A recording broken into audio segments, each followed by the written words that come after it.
যারা আক্রমণ করেছে একটাও না ছাড় পায়, কিন্তু যারা বাঁচাতে গিয়েছিল ভিডিওতে তাদের ছবি এসে যায়, যদি তাদেরকে না আবার আইডেন্টিফাই করে এরা মারছিল বলে আটকে দেওয়া হয়, এটাও যেন দেখা হয়। যারা হিংসা ছড়িয়েছে খুঁজে বার করে তাদের বিরুদ্ধে ব্যবস্থা গ্রহণ করা হোক। তিনি বলেছেন অলরেডি নাকি 70 জনকে আইডেন্টিফাই করেছে।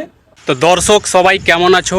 আজকে আপনাদের যেই ভিডিও দেখাতে যাচ্ছি, আইএসএফ বিধায়ক নওশাদ সিদ্দিকী কি বললেন চলুন ভিডিও দেখুন। এই ভিডিও দেখার পরে আপনাদের কি মতামত নিচে কমেন্ট বক্সে লিখে অবশ্যই জানাবেন এবং এই ভিডিওটা বেশি বেশি করে হোয়াটসঅ্যাপ ফেসবুকে শেয়ার করে দেবেন। ভিডিও শুরু করার আগে আপনাদেরকে আমি ডিসক্লেমার দিয়ে দিচ্ছি, আমি কিন্তু কোনো পলিটিক্যাল পার্সন নই, আমাদের এই চ্যানেলটা নিরপেক্ষ চ্যানেল। আন্দোলনকারী এই হিংসার সাথে কেউ যুক্ত ছিল না।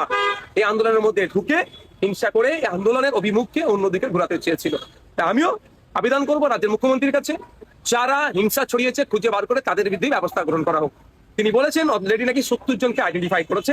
এখানে আমি একটা সংযোজন করব যে অনেক সময় দেখা যায় যারা আটকায় তারাও ফেসে যায়, এর ক্ষেত্রে না হয় আমরা দেখছিলাম ভিডিও অনেক মহিলাদেরকেও ছাড়েনি, পুরুষ সাংবাদিক মহিলা সাংবাদিক আক্রান্ত হচ্ছে। আমি ধিক্কার নিন্দা জানাচ্ছি।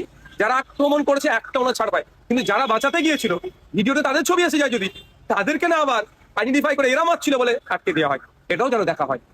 তো দর্শক, যেমন কি আপনাদেরকে আমি আইএসএফ বিধায়ক নওশাদ সিদ্দিকীজির ভিডিও দেখালাম, আই হোপ আপনাদের ভিডিও পছন্দ হয়েছে। যদি পছন্দ হয়ে থাকে তাহলে লাইক করে দিবেন এবং এই ভিডিওটা বেশি বেশি করে হোয়াটসঅ্যাপ ফেসবুকে শেয়ার করে দিবেন।